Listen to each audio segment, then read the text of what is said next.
Commuting in a busy and crowded city like Lagos could sometimes be overwhelming amidst traffic jams and other characteristics the megacity is known for.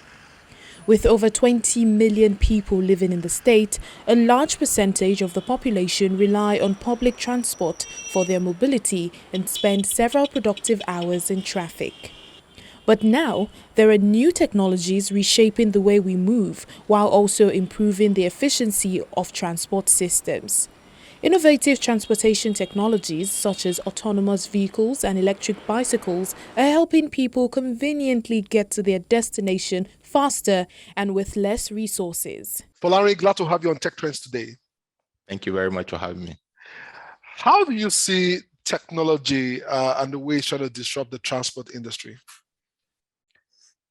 I think it's it has a very important role to play in how transportation will be shaped for the next decade.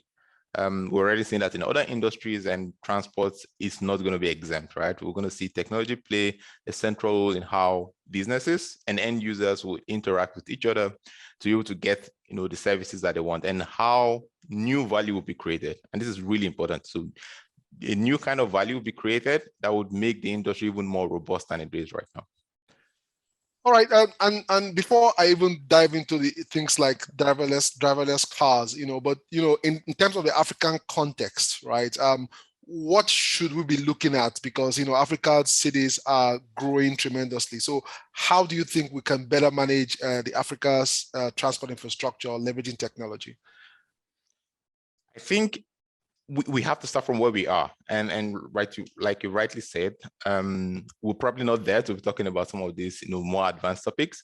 Right now, what we're seeing is more awareness from the consumer side. So consumers know that they can expect more from service providers. So this is creating a sort of awareness and a demand pool from customers, which is driving innovation in this space. So there's a clear technology gap in the Nigerian or maybe African context. And service providers are starting to wake up to realize, look, our customers need more, all right? We need to serve them in the way they're demanding to be served. And this is making more businesses evolve very slowly, but already evolving to adapting to these new tools and making them better equipped to serve customers better. And I think that's where it's going to start from. So we're already seeing that trend. And then, of course, we'll see, more advancement being built on that foundation.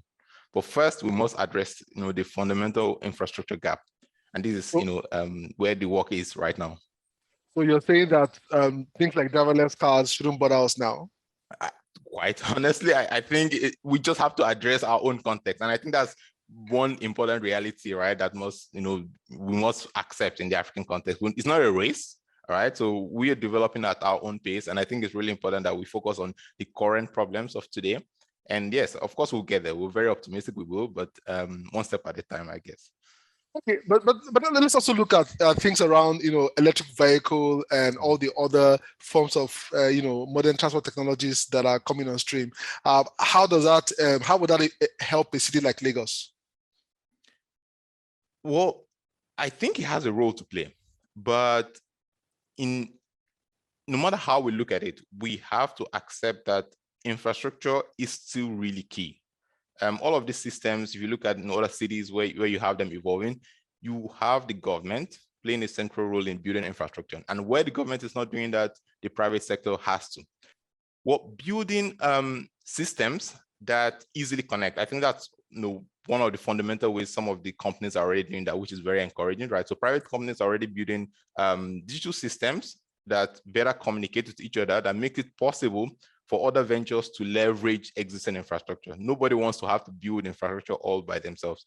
So in the case of maybe Lagos, right, being able to aggregate, sort of traffic data, for instance, right, could be some sort of tool that maybe another company, right, that wants to provide some sort of mobility as a service, right, can leverage to be able to build that technology on.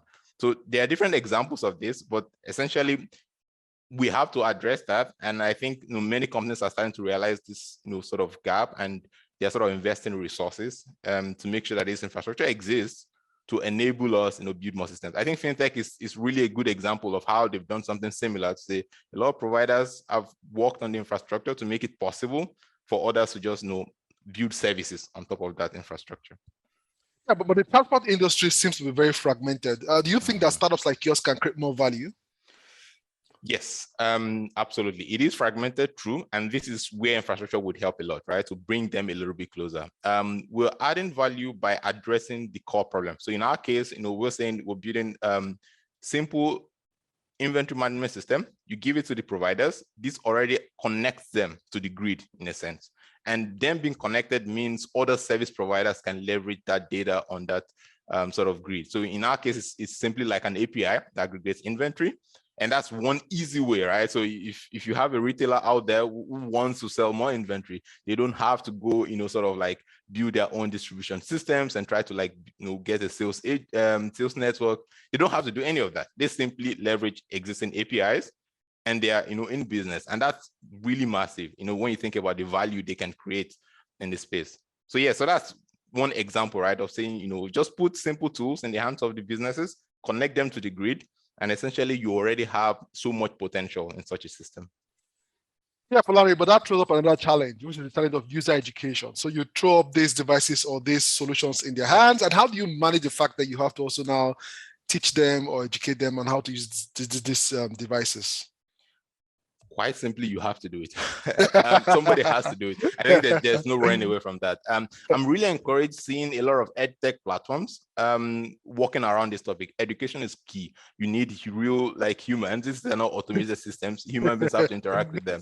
So yes, I think I have to admit it is one of the hardest parts of building any company right now if you have to address some of these fundamental issues, but I think it has to be done. I have a couple of people I talk to who see building companies in Africa right now as some sort of impact investment. And I think if you see it that way, it also kind of helps because you further, development of people, right? So teaching them, educating them, and it's sort of like paying it forward. I think it pays off in the long term, but the reality, it is really difficult. But we've seen progress, right? We've seen some of these other platforms that we're leveraging. So we actually have a couple of them that we have partnership with that's making it even easier now. So I'm hoping that in the next couple of years, you're going to have even much more access to tools to educate people, right, in digitization.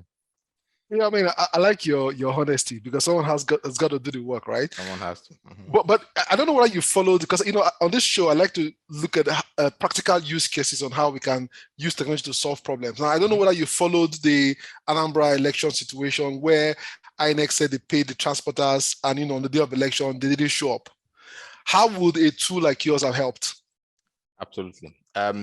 This again is one of those practical examples that make it easy. It would have helped to give, let's say, the INEC officials visibility about all the transporters, all the drivers that are in transit, and it's pretty simple to deploy. So in our case, there's a simple driver app that they could just say, okay, make all the drivers install this app. Once you dispatch the materials to them, they simply have to sort of start, and that sort of triggers the tracking functionality, right? And the INEC officials can just view from the dashboard and see, okay, which drivers are where, how much time to destination, and all that. And if there are any issues, they can proactively address them. Maybe contact the service provider and say, why is your driver still on the way for so long or something? Finally, what role do you think government can play in helping to sanitize the transport industry? Government has a very important role. Transport is still one of those really crucial segments that is easily overlooked, right? I think for some reason it's still well overlooked. Government would help a lot if they come in and sort of oversee. I think it's very tricky to not use the word regulate. I think regulate could mean different things, right? So I don't think the problem is so much regulation, but maybe just enabling, right? Or creating rules or sort of policies that would help the private sector really contribute and make the industry grow faster than it currently is. I think transport is really crucial. We all need to move from place to place. And I think government has fundamental role. Then of course, there's a question of infrastructure, right? There isn't enough investment in infrastructure. Roads, vehicle policies, some of those fundamental things need to be there. Security, for instance, right? I mean, we deal with that every day. People want to travel safely.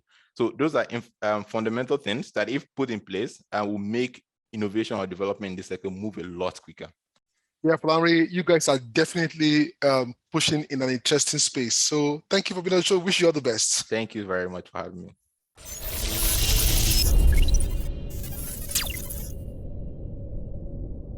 I've been chatting with the founder, T40, Folarin Ololona, who believes that the transport industry still has a lot of unlocked value, and government has to invest in building the required infrastructure, while startups in this vertical continue to work hard towards increasing trust in the industry. That's it for our show today. You can watch this and previous edition of the show on Channels TV, YouTube, or cfablog.ng. For Tech Trends, I'm Chukwemeka Agbata.